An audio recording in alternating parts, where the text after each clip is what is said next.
집 암벽 속에서 숨겨져 있던 두 번째 금고 문이 덜컥 열리던 순간 한 사람의 인생이 아예 파일체로 삭제될 거라고는 그 누구도 상상 못했습니다. 그리고 그 삭제 버튼을 누른 손이 다름 아닌 딸 박영나의 손이라는 것도요. 구독과 좋아요 살짝 부탁드리고요. 며칠 전부터 박영나는 이유를 설명하기 힘든 가벼움을 느끼고 있었어요. 몸이 가벼운 게 아니라 마음이요. 가슴 한복판을 눌러오던 돌덩이가 조금씩 부서져 나가는 느낌이 들었는데요. 왜 그런지 영나는 너무 잘 알고 있었습니다. 아, 엄마도 완벽한 괴물은 아니구나. 평생 자기 세상에 갇혀 살아가던 아이가 처음으로 깨달은 사실이었거든요. 시작은 정말 사소한 장면에서였습니다. 며칠 전 밤 복도를 지나다가 살짝 열린 방문 틈 사이로 고성이 방안이 보였는데요. 고성이는 혼자 금고 앞에 앉아 있었고 익숙한 손놀림으로 비밀번호를 누르더니 문을 열어 무언가를 안에 밀어넣고 있었어요. 거기까지만 보면 그냥 부잣집에 있을 법한 개인 금고 관리하는 장면 정도였겠죠. 문제는 그 다음이었습니다. 금고 안쪽에 또 금속 문이 하나 더 있었거든요. 겉에서 보면 그냥 벽처럼 보이는데 안쪽 깊숙이 더 큰 금고 문이 숨어 있었습니다. 마치 여기까진 보여줄게. 하지만 진짜는 이 뒤에 있다라고 말하는 것 같은 구조였죠. 그날 밤 영나는 복도로 뛰쳐나와 자기 방으로 돌아와 버렸습니다. 심장이 너무 빨리 뛰고 손이 덜덜 떨렸거든요. 대체 뭘 그렇게 숨기려고 저렇게까지 해놨지? 잠을 자도 금고가 떠올랐고 학교에 가도 숫자판이 머릿속에 그려졌습니다. 고성이가 평소에 집착적으로 관리하던 가계부, 일정표, 전화 한 통까지 체크하던 습관이 전부 그 금고와 연결된 느낌이었어요. 결국 영나는 결심했습니다. 엄마가 없는 시간대를 노려 혼자 그 비밀번호를 알아내보기로요. 생각보다 이 작업은 길고 지루한 전쟁이었습니다. 엄마, 아빠, 자기 생일은 물론이고 결혼기념일, 회사 창립일, 재단 설립일, 심지어 고성이가 집착하던 행사 날짜까지 기억나는 숫자는 다 넣어봤는데요. 어느 날은 새벽 2시까지 금고 앞에 웅크리고 앉아 있다가 발이 저려서 겨우 방으로 돌아간 적도 있었어요. 그렇게 며칠을 보내다가 아주 어이없는 타이밍에 답이 떠올랐습니다. 택시에서 내리고 집 현관 비밀번호를 누르는데 문이 열리자마자 차에서 본 아빠 자동차 번호판 숫자가 머릿속에서 딱 이어 붙여지는 거예요. 설마 진짜 이렇게 단순한 거야? 집안에 아무도 없는 걸 몇 번이고 확인하고 영나는 금고 앞에 다시 섰습니다. 현관 번호 그리고 아빠 차 번호 두 숫자를 조합해서 손가락이 떠는 채로 입력했는데요. 짧은 전자음과 함께 금고 문이 천천히 열렸습니다. 처음 눈에 들어온 건 현금과 금괴 그리고 정리정돈 강박이 있는 사람답게 색깔별로 딱딱 분류된 서류 파일들이었어요. 부동산 등기, 법인 지분, 해외 계좌 관련 문서들. 영나는 원래도 엄마가 돈을 집착적으로 챙긴다는 건 알고 있었지만 그건 그냥 부자의 습관이라고 생각해 왔거든요. 그런데 그 파일들 사이에서 아주 이상한 라벨 하나가 눈에 들어왔습니다. 지은호 한우진 출생 보육 기록. 이름을 보는 순간 영나의 심장이 쿵 하고 내려앉았습니다. 자기 인생에 깊게 박힌 두 사람의 이름이었거든요. 지방 공기마저 바뀌는 그 두 사람. 손이 스스로 움직이듯 서류를 꺼내 펼쳐보니 그 안에는 믿기 힘든 내용들이 차곡차곡 들어 있었어요. 쌍둥이 출생신고 날짜, 첫 남편 집안에서 함께 키워졌던 기록, 이후 보육원으로 옮겨진 서류, 그리고 어느 날 갑자기 한 아이만 다시 데려온 이유가 적힌 메모들까지요. 문장 하나하나 읽어 내려갈 때마다 영나는 손끝부터 피가 빠져나가는 기분이 들었습니다. 지은호와 한우진 처음부터 우리 집 애들이 아니었어? 마지막 장에는 낯선 필체의 편지 복사본이 붙어 있었어요. 처음은 이렇게 시작하더라고요. 청이에게. 그리고 끝에는 딱 한 문장이 덧붙어 있었습니다. 쌍둥이 잘 부탁해. 엄마가. 그 문장을 읽는 순간 영나는 숨을 들이키다 말고 그냥 바닥에 주저앉아 버렸습니다. 엄마가 늘 했던 말이 있거든요. 내가 얼마나 힘들게 너희 셋을 데리고 여기까지 올라왔는지 아냐. 하지만 금고 속 종이들은 전혀 다른 이야기를 하고 있었어요. 쌍둥이의 친엄마는 따로 있었고 고성이 아니 고성이라는 여자는 그 아이들을 기회처럼 옮겨다니며 사용해 왔다는 암시로 가득했죠. 더 무서운 건 금고 안쪽 깊숙한 곳에 또 하나의 장치가 있었다는 겁니다. 작은 리모컨처럼 생긴 물건 하나. 버튼 옆에는 낯익은 로고가 찍혀 있었어요. 맞은편 벽을 유심히 보던 영란은 벽지가 아주 미세하게 겹치는 부분을 발견했습니다. 설마 여기까지가 끝이 아니구나. 그날은 더 이상 손을 댈 수가 없었습니다. 아니, 솔직히 말하면 겁이 났어요. 이상한 예감이 들었거든요. 저 리모컨까지 눌러버리는 순간 자기 인생이 되돌릴 수 없이 바뀔 거라는 느낌이었죠. 게다가 영란은 아직 한 가지가 더 두려웠습니다. 엄마 고성이요. 고성이는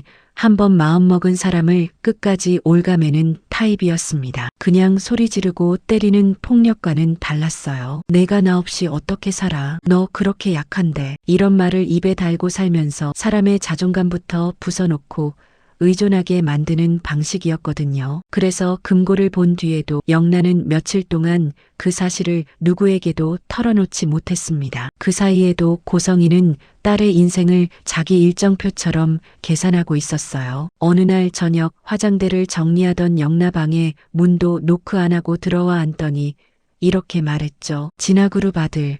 다시 만나. 이번엔 제대로 해. 결혼까지 가야지. 또 그 얘기야, 엄마. 또 그 얘기가 아니라 너 인생에서 제일 중요한 얘기야. 내가 그 집에 들어가면 아빠 회장은 더 안전해지고 성재도 숨 좀 돌리고 우리도 다 편해져. 영란은 그 말을 듣다가 갑자기 웃음이 새어나올 뻔했습니다. 웃기다는 말이 아니라 너무 답답해서 울음 직전의 이상한 웃음이었어요. 엄마, 그거 엄마 인생 플랜이지.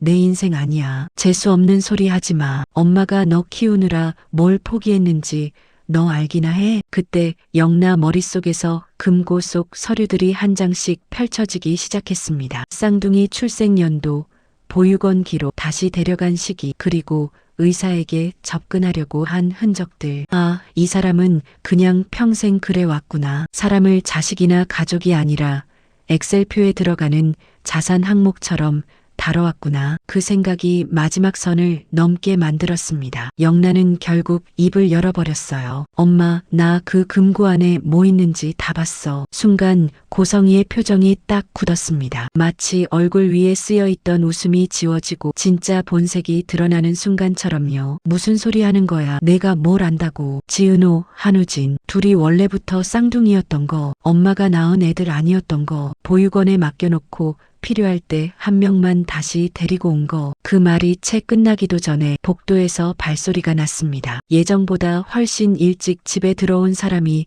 둘 있었거든요. 박진석 그리고 박성재였습니다. 회의가 갑자기 취소되면서 박진석은 머리가 한 번씩 핑 도는 느낌 때문에 오늘은 좀 일찍 들어가야겠다고 생각했어요. 그런데 복도 끝에서 들려오는 건 자기 인생에서 제일 듣기 싫어하던 단어들이었습니다. 버렸다. 내가 데려왔다. 기회. 문을 열자 실내 공기가 이상하게 얼어붙어 있었어요. 침대 옆에 선 영라 그리고 맞은편에서 얼굴이 하얗게 질린 고성이, 둘 사이에 보이지 않는 칼날이 하나 서 있는 느낌이었죠. 무슨 얘기야? 박진석이 차갑게 물었습니다. 고성이는 급히 미소를 다시 얼굴에 붙였습니다. 여보, 애가 사춘기라 자꾸 과장해서 말하는 거예요. 옛날 얘기 조금 섞여 있고. 하지만 그 미소는 박진석 눈엔 더 이상 통하지 않았습니다. 이미 문 밖에서 꽤 많은 걸 들은 뒤였거든요. 영란은 아버지를 똑바로 바라봤습니다. 도망가고 싶은 마음과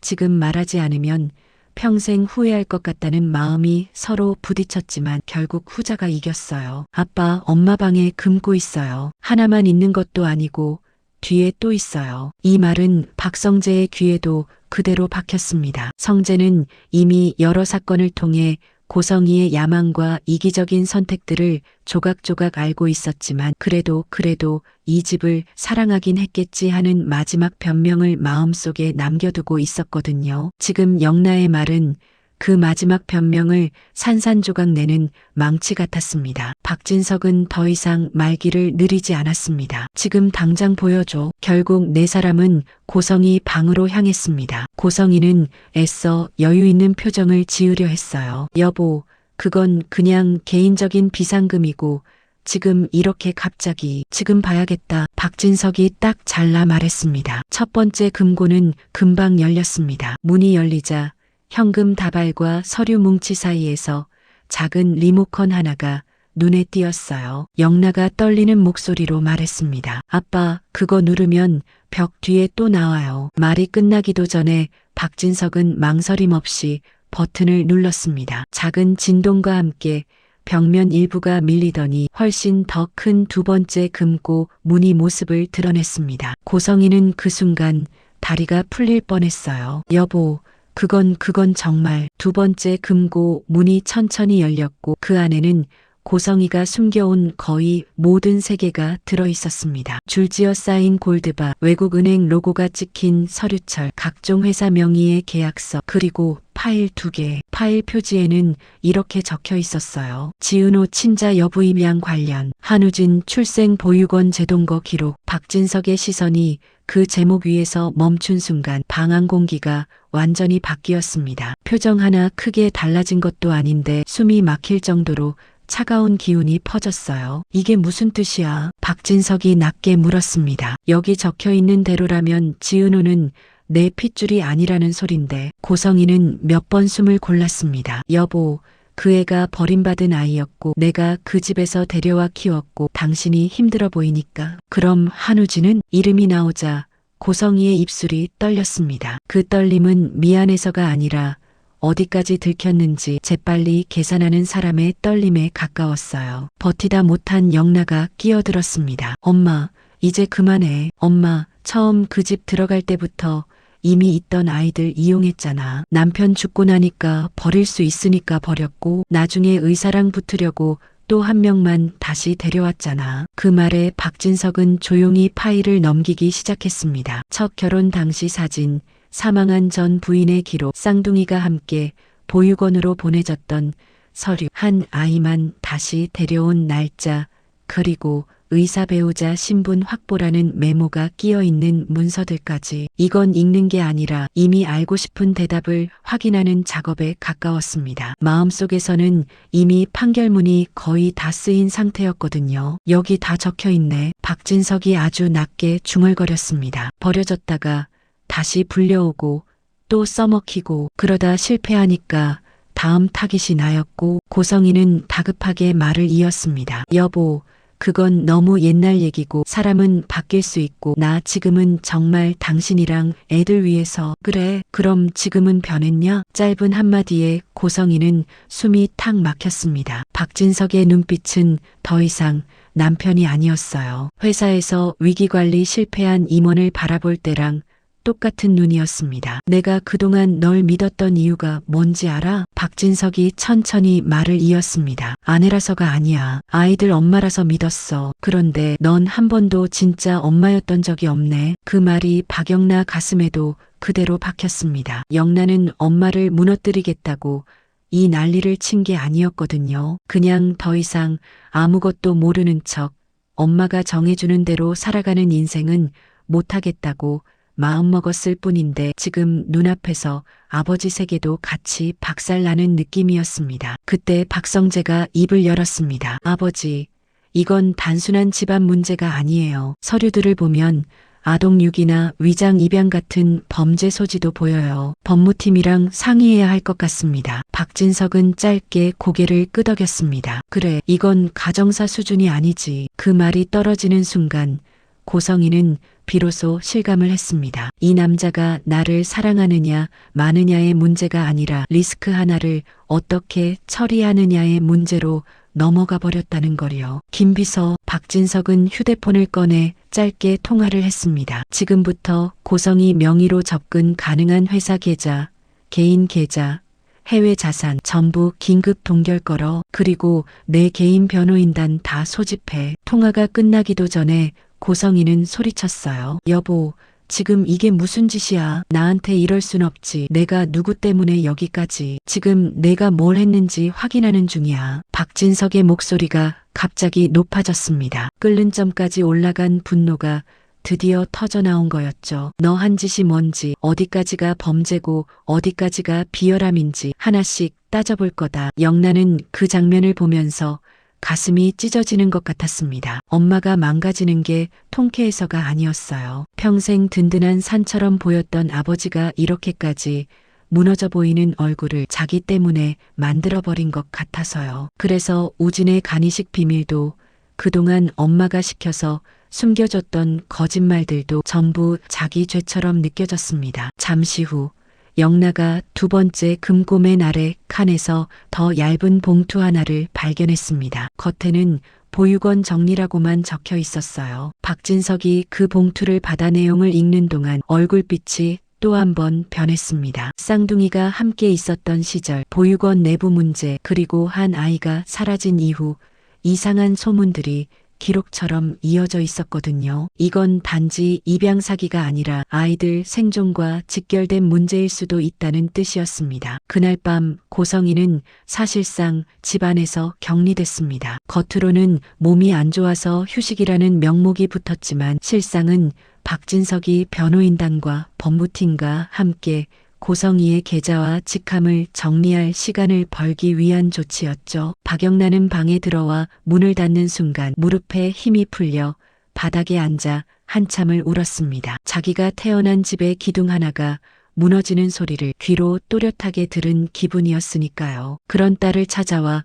박성재가 조심스레 물었습니다. 영라야, 괜찮겠어? 영라는 눈가를 훔치며 씁쓸하게 웃었습니다. 오빠, 나 평생 괜찮은 척하면서 살았잖아. 이번에도 또 그러면 되지 뭐. 그 말이 박성재 심장에도 깊게 박혔습니다. 박성재는 고성이의 이기심을 누구보다 혐오했지만 동시에 그 위에서 딸 역할을 하며 버텨온 영락까지 미워할 수는 없었거든요. 다음 날 아침 박진석은 고성이를 서재로 불렀습니다. 고성이는 마치 아무 일도 없었던 사람처럼 단정하게 차려입고 들어왔어요. 여전히 회장님 부인의 얼굴이었고 아이들 엄마라는 말투를 준비하고 있었습니다. 책상 위에 놓인 서류를 보자마자 고성이는 직감했죠. 여보, 어제는 너무 흥분했으니까 우리 차분하게. 이게 뭔지 안 보이냐? 박진석이 서류를 앞으로 밀었습니다. 이혼 서류다. 그 한 문장에 고성이는 한동안 말을 잊었습니다. 눈은 문서를 보고 있지만 머릿속에서는 전혀 다른 계산이 돌아가고 있었어요. 뭐라고 지금 이 시점에